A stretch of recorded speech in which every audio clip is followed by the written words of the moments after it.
तो हेलो दोस्तों, कल 4 फरवरी है और 4 फरवरी को हिंदी का पेपर होने वाला है। यानी कि क्लास 10th के जितना भी छात्र हैं सभी का कल हिंदी का पेपर है।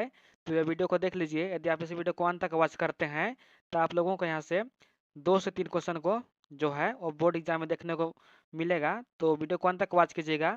यदि आप इस वीडियो को देख लेते हैं तो आप लोगों को 5 से 10 नंबर कहीं नहीं जाने वाला है। ठीक है दोस्तों, तो वीडियो को अंत तक वॉच कीजिएगा। चलिए वीडियो को स्टार्ट करते हैं। और जो इसका पहला क्वेश्चन है वो कह रहा है कि बिस्मिल्लाह खान को शहनाई की मंगल ध्वनि का नायक क्यों कहा गया है। यानी कि जो बिस्मिल्लाह खान है, बिस्मिल्लाह खान को शहनाई का नायक क्यों कहा गया है। तो इसका जो उत्तर है वो है कि बिल्कुल भी आसान भाषा में है, जिसको अभी एक बार देख लेते हैं तो इसको याद कर लेंगे। ठीक है, बस ध्यान से वीडियो को देखना है। इसका जो उत्तर है वो है कि बिस्मिल्लाह खान को शहनाई की मंगल ध्वनि का नायक इसलिए कहा गया है क्योंकि उन्होंने शहनाई को लोकप्रिय और प्रतिष्ठित वाद्य यंत्र बना दिया है। यानी कि जो बिस्मिल्लाह खान है वो शहनाई को क्या किए हैं, लोकप्रिय बना दिए हैं। ठीक है, पहले शहनाई को केवल शादी ब्याह और मंदिरों में बजाया जाता था, लेकिन बिस्मिल्लाह खान ने इसे शास्त्रीय संगीत के मंच तक पहुंचा दिया है। कहने का मतलब है कि जो शहनाई था, शहनाई को पहले शादी या ब्याह या मंदिर में बजाते थे, लेकिन अब इसको कहाँ बजाते हैं, शास्त्रीय संगीत के मंच पर इसको पहुंचा दिया है। कौन पहुंचा दिया है, बिस्मिल्लाह खान पहुंचा दिया है। इसी कारण से उसको क्या कहते हैं, शहनाई का नायक कहते हैं। ठीक है, अगला क्वेश्चन, सॉरी आगे यहाँ पर आंसर है कि उनकी शहनाई से निकलने वाली ध्वनि मंगल, पवित्रता और आनंद से भरी होती थी। उनके वादन में भारतीय संस्कृति और परंपरा की खुशबू मिलती थी। उन्हें देश विदेश में शहनाई की पहचान बनाई और उससे सम्मान दिलाया। यानी कि जो बिस्मिल्लाह खान थे वो देशों विदेशों तक क्या किया, अपना पहचान बनाया और सम्मान दिलाया। ठीक है, इसी कारण से बिस्मिल्लाह खान को शहनाई का मंगल ध्वनि का नायक कहा जाता है। ठीक है दोस्तों, यानी कि कहने का मतलब है कि जो शहनाई है, शहनाई को पहले क्या करते थे, शादी ब्याह और मंदिरों में बजाते थे, लेकिन जब बिस्मिल्लाह खान ने इसे बजाना शुरू किया तो शास्त्रीय संगीत के मंच तक पहुंचा दिया, यानी कि शास्त्रीय संगीत का दर्जा दिला दिया। ठीक है, अगला क्वेश्चन यहाँ पर है कि क्वेश्चन नंबर 2, लेखिका मनु भंडारी के व्यक्तित्व पर किन किन व्यक्तियों का किस रूप में प्रभाव पड़ा, व्याख्या करें। ठीक है, यानी कि जो लेखिका है मनु भंडारी, उसके व्यक्तित्व पर किन किन लोगों का यहाँ पर प्रभाव पड़ा है, देख यहाँ पर पूछ रहा है। ठीक है, तो इसका जो उत्तर है वो है कि लेखिका मनु भंडारी के व्यक्तित्व के निर्माण में कई व्यक्तियों का गहरा प्रभाव पड़ा, जो निम्नलिखित है। ठीक है, पहला जो उनके पिता का प्रभाव पड़ा, तो उनके पिता मनु भंडारी के पिता साहित्य प्रेमी और अनुशासन प्रिय व्यक्ति थे। यानी कि जो मनु भंडारी के पिता थे वो साहित्य प्रेमी थे, यानी कि वो भी क्या करते थे, कविता लिखते थे। ठीक है, उस उनसे उन्होंने उनसे उन्हें पढ़ने लिखने की प्रेरणा, अनुशासन और आत्मसम्मान मिला। पिता के संस्कारों ने उनके व्यक्तित्व को गंभीर और जिम्मेदार बना दिया। ठीक है, यहाँ पर दूसरा है कि माँ का प्रभाव पड़ा है। माँ का क्या इम्पैक्ट पड़ता है उसको देखते हैं कि माँ सरल, संवेदनशील और त्यागी स्वभाव की थी। उनसे लेखिका ने सहनशीलता, करुणा और भावनात्मक गहराई सीखी। माँ के सहने से उनके व्यक्तित्व को माँ बनता है। यानी कि जो उसका माँ थी वो संवेदनशील और त्यागी स्वभाव की थी, तो उन्हें से वो जो लेखिका थी अपने माँ से जो यह संवेदनशील है, त्यागी जैसे भावनाओं अपने माँ से सीखा। ठीक है, और तीसरा है कि अपने पति यानी कि राजेंद्र यादव से कुछ प्रभाव पड़ा था। ठीक है, पति राजेंद्र यादव एक प्रसिद्ध लेखक थे। उनके संपर्क से मनु भंडारी के लेखन में नया दृष्टिकोण, आधुनिक सोच और आत्मविश्वास आया। साहित्यिक चर्चा और विचार विमर्श से उनका व्यक्तित्व और रचनात्मक निखरी। यानी कि जो उनके पति थे वो भी एक लेखक थे, और अपने पति को देखकर जो मनु भंडारी थी वो अपने पति से उन्होंने क्या किया, लेखन प्रारंभ किया। यानी कि उन्होंने अपने पति को देखकर क्या करने लगा, कविता लिखने लगा। ठीक है दोस्तों, आगे है कि इस प्रकार पिता से संस्कार, माँ से संवेदन और पति से साहित्यिक दृष्टि पाकर मनु भंडारी का व्यक्तित्व संतुलित, संवेदनशील और सशक्त बन गया। ठीक है, माँ से संस्कार का मिला संवेदनशील और पति से का मिला साहित्यिक दृष्टि। ठीक है, यहाँ पर अगला क्वेश्चन है कि फादर कामिल बुल्के के व्यक्तित्व पर प्रकाश डालें। यानी कि फादर कामिल बुल्के के जो व्यक्तित्व है उसमें प्रकाश डालना है। ठीक है, यानी कि उसका विवेचना करना है। यहाँ पर उत्तर है कि फादर कामिल बुल्के एक महान हिंदी सेवी, विद्वान और सच्चे मानवतावादी थे। ठीक है, यद्यपि वे जन्म से विदेशी थे, फिर भी उन्होंने हिंदी भाषा और भारतीय संस्कृति को पूरे मन से अपनाया। यानी कि कहने का मतलब है कि जो फादर कामिल बुल्के थे वो एक विदेशी थे और वह उन्होंने हिंदी भाषा और भारतीय संस्कृति को क्या किया, अपनाया था। वो विदेशी होने के बावजूद भी भारतीय भाषा को, जो हिंदी भाषा है उसको, और भारतीय संस्कृति को अपनाया था। ठीक है, यहाँ पर आगे है कि हिंदी के विकास और प्रचार प्रसार के लिए उन्होंने अपना पूरा जीवन समर्पित कर दिया। यानी कि हिंदी का प्रचार करने के लिए उन्होंने अपना जीवन जो था वो समर्पित कर दिया। ठीक है, वे स्वभाव से अत्यंत सरल, विनम्र और सादा जीवन जीने वाले व्यक्ति थे। उन्हें दिखावा और आडंबर पसंद नहीं था।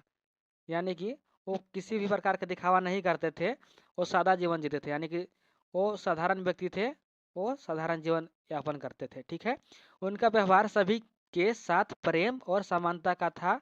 वे छात्रों, गरीबों और जरूरतमंदों लोगों की सहायता के लिए सदैव तत्पर रहते थे। ठीक है, फादर बुल्के एक महान शिक्षक और शोधकर्ता भी थे। यानी कि जो फादर कामिल बुल्के थे वो एक शिक्षक थे और शोधकर्ता भी थे।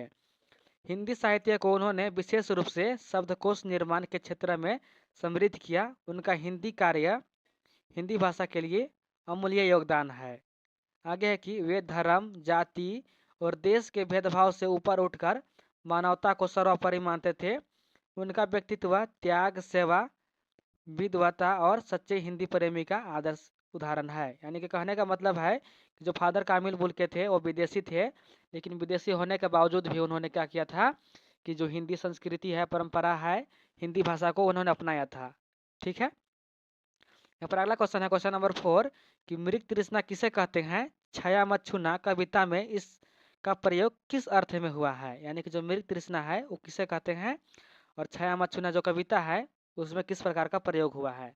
तो इसका जो उत्तर है वो है कि मृग तृष्णा उस भ्रम को कहते हैं जिसमें दूर से पानी दिखाई देता है लेकिन पास जाने पर कुछ भी नहीं मिलता है। यह ऐसी झूठी आशा या भ्रम होता है जो सच नहीं होता है। यानी कि कहने का मतलब है कि मृग तृष्णा वो होता है जो लगता है, दूर से देखिएगा, आप लोग दूर से देखिएगा तो लगेगा कि यहाँ पर पानी है, लेकिन सामने जाइएगा तो लगेगा कि यहाँ पर पानी नहीं, यहाँ पर बल्कि कुछ नहीं है, रेत है। ठीक है, इसी को मृग तृष्णा कहते हैं। यानी कि झूठी आशा या भ्रम दिखता है जो सच नहीं होता है। ठीक है, आगे है कि छाया मत छूना कविता में मृग तृष्णा का प्रयोग बीते हुए सुख, पुरानी यादों और असंभव इच्छाओं के लिए किया गया है। कवि बताता है कि जो सुख बीत चुका है उसे फिर से पाने की चाह रखना मृग तृष्णा के समान है। यानी कि जो आप लोगों का सुख बीत चुका है उसे याद करने से क्या होता है, मृग तृष्णा के समान है। यानी कि जो बीत गया है उसको मत याद कीजिए, क्योंकि जो बीत गया है अतीत उसको याद कीजिएगा तो आप लोगों को क्या होगा, पुनः दुख पहुंचेगा। ठीक है, आगे है कि ऐसी झूठी चाह मनुष्य को केवल दुख और निराश देती है। यानी कि जब आप अतीत को याद करते हैं तो आप लोगों का दुख पहुंचता है और निराशा देती है। ठीक है, इसलिए कभी समझाता है कि बीती यादों की छाया को छूने की कोशिश नहीं करना चाहिए और वर्तमान में जीना चाहिए। यानी कि जो बीत गया है उसको भुला दीजिए और वर्तमान में अपना जीवन यापन कीजिए। ठीक है, यहाँ पर अगला क्वेश्चन है, क्वेश्चन नंबर 5 कि जॉर्ज पंचम की लॉट की नाक को पुनः लगाने के लिए मूर्तिकार ने क्या क्या यत्न किए हैं? ठीक है, तो इसका जो उत्तर है कि मूर्तिकार ने सबसे पहले पुरानी टूटी नाक का आकार और माप ध्यान से देखा। यानी कि जो जॉर्ज पंचम की लाट था उसका नाक टूट गया था, तो नाक को लगाने के लिए मूर्तिकार ने किन किन प्रयास किया था? तो पहला जो प्रयास किया था वो था कि मूर्तिकार क्या किया कि जो उनका पुराना नाक था, पुरानी नाक को उन्होंने नाक को क्या किया, आकार और माप ध्यान से देखा। यानी कि उसका आकार लिया कितना आकार का है और उसे मापा अच्छे तरह से।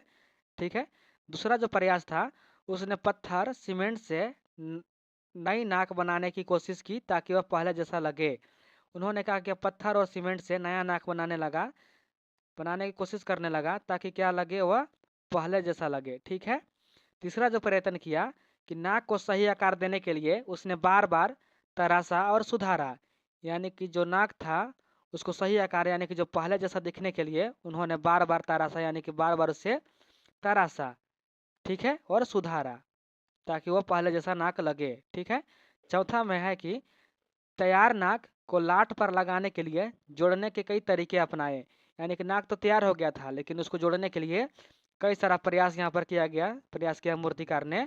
ठीक है, पांचवा जो प्रयास था वो है कि उसने नाक को मजबूती से टिकाने की पूरी कोशिश की ताकि वह फिर से न गिरे।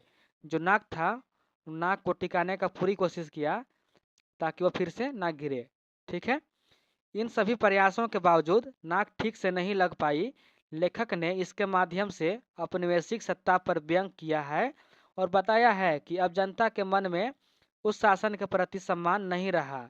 यानी कि कहने का मतलब है कि मूर्तिकार ने बहुत सारे प्रयत्न किया था, लेकिन इतना प्रयत्न करने के बावजूद भी जो जॉर्ज पंचम की लॉर्ड था यानी कि मूर्ति, उसमें नाक नहीं बैठ पाया। नाक लगाता था तो वो गिर जाता था। ठीक है, तो जो लेखक था वो व्यंग करते हैं, यानी कि वो यहाँ पर उपहास उड़ाते हैं कि अब जो विदेशी शासन थे उसके प्रति अब सम्मान नहीं रहा है। ठीक है दोस्तों, यहाँ पर क्वेश्चन नंबर 6 है कि माता का आंचल पाठ में आए ऐसे प्रसंगों का उल्लेख कीजिए जो आपके दिल को छू गए हैं।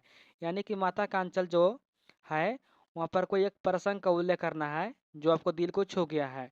तो चलिए उसका उत्तर देखते हैं। इसका जो उत्तर है वो है कि माता का आंचल पाठ में माँ और बच्चों के स्नेह से जुड़े कई प्रसंग हैं जो पाठक के दिल को छू जाते हैं। कुछ प्रमुख प्रसंग इस प्रकार है, यानी कि माता का जो आंचल चैप्टर है उसमें कई सारा ऐसा प्रसंग है जो पाठक यानी कि पढ़ने वाला होता है उसके दिल को छू जाता है, जो इस प्रकार है। ठीक है, कौन कौन सा है? पहला है, जब छोटा बच्चा डर जाता है तो माँ उसे अपने आंचल में छिपा लेती है। यह प्रसंग माँ की ममता और सुरक्षा की भावना को दिखाता है। यानी कहने का मतलब है कि जब जो भोलानाथ था वो डर जाता था तो अपने माँ के आंचल में छिप जाता था। हालांकि उसे माँ से ज़्यादा अपने पिता से प्यार था, लेकिन जब उसे डर लगता था तो वो अपने माता के आंचल में जाकर छिप जाता था। ठीक है, यहाँ पर दूसरा है कि बच्चे को चोट लगने या डर लगने पर माँ का उसे प्यार से बहलाना और चुप कराना बहुत भावुक कर देता है। यानी कि जब उसे चोट लग जाता था या गिर जाता था तो जो उसका माँ थी वो बहुत प्यार से बहलाना और चुप कराने की कोशिश करती थी, यानी कि उसे चुप कराने का प्रयास करती थी। ठीक है, यह जो था प्रसंग वो भावुक कर देता था। ठीक है, यहाँ पर तीसरा है कि माँ का हर समय बच्चे की चिंता करना और उसकी देखभाल करना मन को छू जाता है। यानी कि जो उसका माँ थी हर पल अपने जो बेटा था भोलानाथ उसका हर पल अपन क्या करती थी, ख्याल करती थी, चिंता करती थी। ठीक है, चौथा है कि बच्चा जब बाहर खेलने से डरता है तब माँ का उसे हिम्मत देना और साथ देने में भी बहुत प्रभावशाली है। ठीक है, इन सभी प्रसंगों से यह स्पष्ट होता है कि माँ का आंचल बच्चे के लिए सबसे सुरक्षित और स्नेह से भरा स्थान होता है। यही कारण है कि ये प्रसंग दिल को छू जाते हैं। ठीक है दोस्तों, ये जितना भी लिखवाए हैं चार्ट हो ये सभी को आप लिख देते हैं तो आप लोगों का एग्जामिनर फुल नंबर देने वाला है। ठीक है, और लास्ट में आप लोगों को क्या करना है, यहाँ पर निष्कर्ष लिख देना है। जैसे यहाँ पर मैं लिखा हूँ निष्कर्ष, यहाँ पर निष्कर्ष डाल के निष्कर्ष लिख दीजिएगा। इससे एग्जामिनर जो है वो पूरी नंबर देता है, किसी भी प्रकार की कटौती नहीं करता है। ठीक है दोस्तों, और मैं इससे पहले जो 5 नंबर का आपने का विज्ञापन आने वाला है उसका वीडियो मैं अपलोड कर दिया हूँ।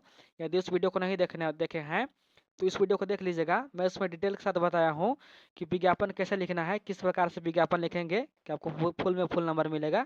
ठीक है दोस्तों, तो आज के जो वीडियो है यहीं पर अंत करते हैं, फिर मिलते हैं एक नई वीडियो के साथ। तब तक के लिए धन्यवाद।